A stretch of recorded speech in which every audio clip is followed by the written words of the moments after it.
Hello everyone, आप सभी का आपके अपने यूट्यूब चैनल समर्पण संस्कृत क्लासेस पर स्वागत है।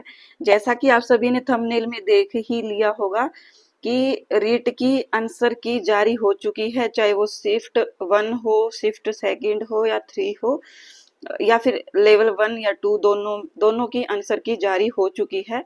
अब बार बार बच्चों के या विद्यार्थियों के कमेंट आ रहे हैं कि मैम किस प्रकार से आंसर की को चेक करें, तो उसी के ऊपर ये वीडियो बनाई गई है कि आंसर की कैसे चेक करनी है।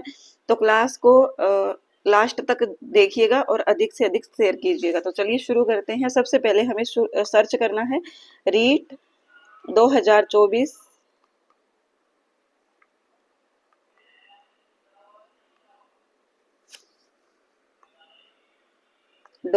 .co.in।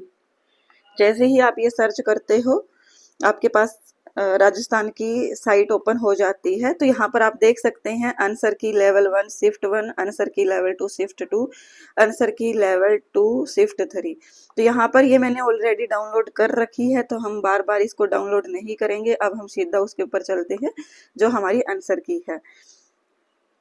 ये प्रोविजनल आंसर की है, फाइनल आंसर की तभी आएगी जब मीन्स कि इसके ऊपर या तो कोई डाउट वगैरह लगा सकते हैं।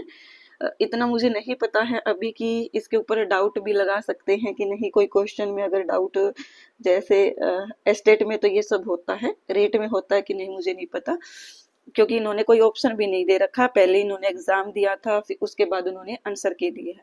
तो यहाँ पर ये प्रोविजनल आंसर की दी है। चलिए चेक करते हैं कि किस प्रकार से चेक करना है। तो ये वैसे ये जो आंसर की है बहुत कंफ्यूजन करने वाली है, लेकिन मैं आपको बताती हूँ। आपके पास रीट का जब हमने एग्जाम दिया था तो आपको आंसर सीट प्रोवाइड की गई थी। ओएमआर सीट के नीचे कार्बन कॉपी लगी हुई थी। जो आंसर सीट ग्रीन कलर की थी वो हमें साथ में दी गई थी कि आपको ये संभाल करके रखनी है, या आप अपने साथ रखिए। आपको अगर आंसर की मैच करनी हो, आंसर की तब आए तो आप इससे मैच कर सकते हैं। इससे आपको ये भी अंदाजा हो जाएगा कि आपका जो रीट है वो क्लियर होगा कि नहीं होगा। आगे आपको रीट के बेस पर कोई एग्जाम की तैयारी करनी है कि नहीं करनी है। तो मैं तो आपको यही सजेशन दूंगी कि आपको ये, अगर आपको रीट के बेस पर आगे एग्जाम देना है तो आपको जो है आंसर की चेक कर लेनी चाहिए। थोड़ा सा आपको इसमें प्रोसेस लग सकता है, लेकिन आपको हार नहीं माननी है। तो चलिए मैं बताती हूँ। जैसे यहाँ पर आपने क्वेश्चन नंबर देखा, तो आप क्वेश्चन नंबर को देख करके एक एक के बेस पर आप सी ऑप्शन नहीं टिक कर सकते हैं।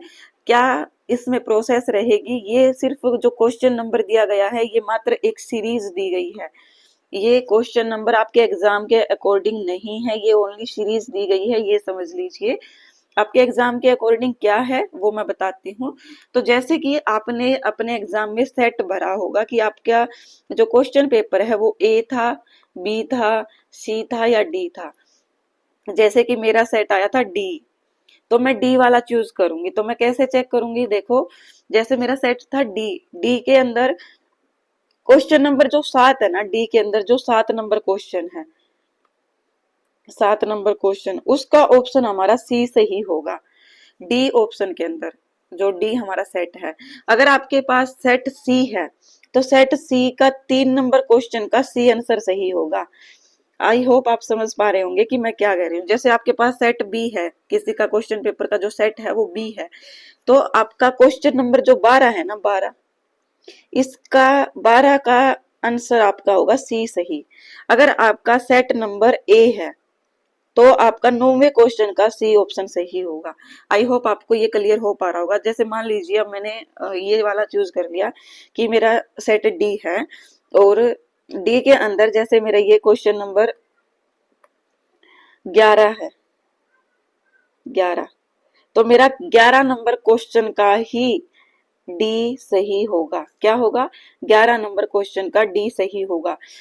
आपको ज्यादा कंफ्यूज नहीं करेंगे ये, क्योंकि 30 नंबर क्वेश्चन तक सीरीज बनी हुई है। जितने 30 क्वेश्चन है, 30 क्वेश्चन के अंदर ही यहाँ पर घुमाया गया है। ये सारे के सारे आपके क्या है? चाइल्ड पेडागोजी कॉमन पेपर के हैं, सीडीपी के हैं। तो आई होप आपको ये क्लियर हो पा रहा होगा। इसके बाद है आपका लैंग्वेज 1 इंग्लिश का। अगर आपका लैंग्वेज 1 इंग्लिश है तो आप इंग्लिश को चेक करिए। इंग्लिश को चेक करने के लिए भी वैसे ही करना है, जैसे कि डी है तो डी में 47 नंबर क्वेश्चन का ऑप्शन सी सही होगा। सी है तो 37 नंबर क्वेश्चन का ऑप्शन सी सही होगा। बी है तो 58 नंबर क्वेश्चन का ऑप्शन सी सही होगा। ए है तो 53। इसी प्रकार से आपको क्वेश्चन नंबर जो है वो आपको सेट के अकॉर्डिंग यहाँ से देखना है। डी है तो ये वाली सीरीज देखोगे, डी है तो ये वाली सीरीज देखोगे, सी है तो ये वाली सीरीज देखोगे क्वेश्चन की, बी है तो ये देखोगे और ए है तो ये देखोगे। लेकिन आपको साथ साथ लैंग्वेज का भी ध्यान रखना है। ऐसा नहीं है कि आपकी लैंग्वेज कुछ और हो, जैसे आपकी लैंग्वेज है संस्कृत में फर्स्ट लेकिन आप चेक कर रहे हो हिंदी को फर्स्ट में, तो ये आप ध्यान रखिएगा। लैंग्वेज यहाँ पर ध्यान रखनी है आपको, इसको भी आप ध्यान में रख करके चलिएगा। तो यहाँ पर देख सकते हैं लैंग्वेज फर्स्ट जिसकी संस्कृत है, जैसे मेरी संस्कृत थी लैंग्वेज फर्स्ट, तो मैं इस वाले क्वेश्चन को इसको चेक करूंगी, ना कि मैं हिंदी को चेक करूंगी। इसके बाद जैसे मेरी मतलब जिनकी उर्दू है, सिंधी है, पंजाबी, गुजराती जो भी है वो अपना चेक कर सकते हैं। इसके बाद सेकंड लैंग्वेज में जैसे किसी की सेकंड लैंग्वेज संस्कृत है तो वो ये वाला चेक करना, अगर किसी की सेकंड लैंग्वेज में हिंदी है तो वो ये वाला चेक करेगा।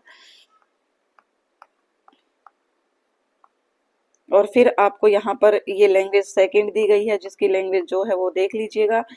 और अगर आपको ये आंसर की चाहिए, वैसे मैंने आपको डाउनलोड करना सिखा दिया लेकिन फिर भी नहीं डाउनलोड करना आता है तो हमारे टेलीग्राम चैनल का नाम है समर्पण संस्कृत क्लासेस, आप उसको ज्वाइन कर लीजिए। मैं वहाँ पर आपको आंसर की सेंड कर दूंगी, भेज दूंगी, वहाँ पर आप ले सकते हैं।